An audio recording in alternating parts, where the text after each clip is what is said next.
அதுக்கு நீ பிறந்த நேரமும் அதுக்கு தொடர்பு உண்டு. அதுக்கு ஏற்ற மாதிரி தான் உன் வாழ்க்கை. எவ்வளோ முயற்சி பண்ணுவான், நல்ல அறிவாளியாக இருப்பான், எல்லா முயற்சி பண்ணுவான், தோல்வி அடைஞ்சிக்கினே வருவான்.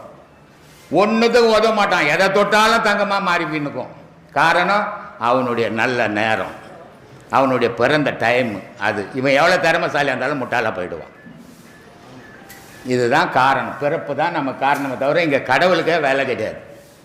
ஆனால் நம்ம என்ன சொல்கிறோம், விதிங்க என்னை இப்படி பண்ணிடுச்சுங்கன்றோம். இல்லை, கடவுள் நான் எவ்வளோ கும்பிட்றேன், கடவுள் என்னை இப்படி பாருங்க பண்ணிட்டான் அப்படின்றோம்.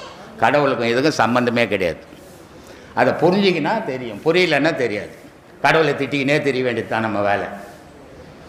அதுக்கு தான் சொன்னான், 8 திக்கும் 16 கோணமும் எங்கும் ஒன்றாய் முட்டி ததும்பி முளை தோங்கும் சோதியை மூடரெல்லாம் கட்டி உருட்டி தம் அக்கத்தில் வைத்தார் கருத்தில் வையார்னா.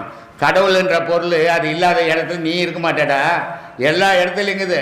நீ இருட்டில் வாழ்ந்தால தெரியலடா.